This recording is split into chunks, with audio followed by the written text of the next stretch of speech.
My prick today was Zac Efron because I just think he is a huge movie star who doesn't star in movies. You know, like he is going to get picked up soon, whether it's by Marvel and DC, or maybe he's Indiana Jones, or maybe he's he was up for Han Solo in Star Wars. Just like he's going to get something huge, and I think WB and DC need to jump on him while they still can. John hates this idea. He's literally, you can see him licking his chops. Why? What do you have against Zac Efron? Why do you hate that idea? First of all, as the only resident greatest showman defender here in the damn office. That's true. Hey, I quite like that movie, or at least the soundtrack. You guys are crazy. I will defend Zac Efron in a musical any day and twice on Sunday, and in the Neighbors franchise. Very funny for that kind of role. I haven't seen anything from him that make me believe that he can make the leapfrog into Bruce Wayne, into Batman, carrying a franchise by himself, countering. Plus, he's small. So those kinds of things affect how you want a Batman. I want a large, tall, statuesque, overwhelming Batman. You like the Ben Affleck brawler type. I love and I get that. And that's why Armie Hammer's my choice. And that's the thing, is because right now we don't know what kind of Batman Matt Reeves is writing. Is he writing a guy like Ben Affleck who could just crack skulls? Or is he writing the world's greatest detective who maybe lives more online than at the gym? I don't know. And none of us know right now. So it's hard to play that speculative casting game. But you did say something. You don't think Zac Efron can carry a franchise? No, I said it's a lot to ask him to make that leapfrog. It's a lot to ask anybody.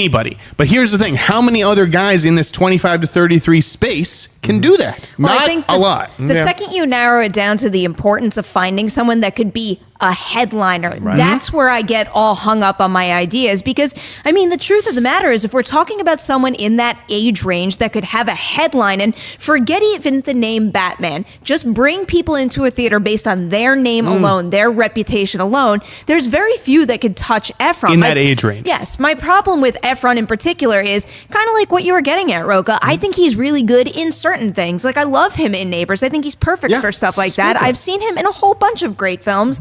But, and I was kind of telling you about this, I kind of like my Batman, especially if we're doing a detective style Batman here, to have like a little bit of nuance to his performance. And I'm not saying that Zac Efron isn't capable of it, but I haven't seen him dig into a role quite like that yet. And that's fair. He's not brainy. He doesn't give off that brainy vibe. If you're a detective. Okay? And Affleck doesn't either, really, but he's also an Oscar-winning writer. Like, he is intelligent. Very. Ben is a movie star. Yes. He's an actor, but he's a movie star. And I think there's the delineation.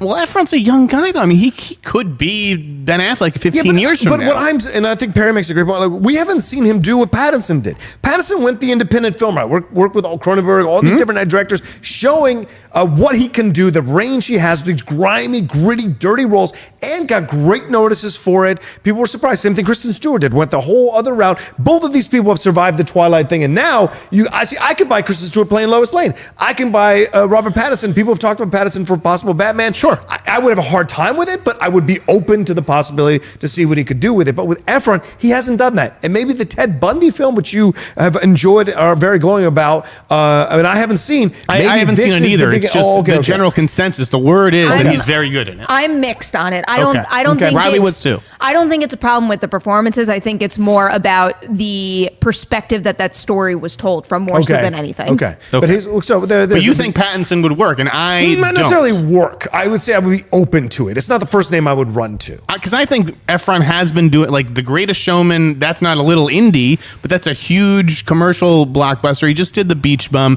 I don't know. Like, I think that I like the choices that he's making. He hasn't done any Charlie St. Clouds in a long time. Are you kidding me? Baywatch was a great, smart vehicle for him. I wish the movie had been a little bit better. It made almost $200 million worldwide. Like, that was perfect for him. On $100 and something million budget. It didn't make money, man. It was a failure. It caused The Rock to go at it with the critics, which he never does. Is that on Efron? It's on The Rock. No. That's a Dwayne Johnson movie. And here's what I'll say. Efron is earnest and believable in that movie. Him and Alessandro Daddario come out of that movie looking good. I would immediately be open. So I'm not against Zac. I just don't know if this is the role for him.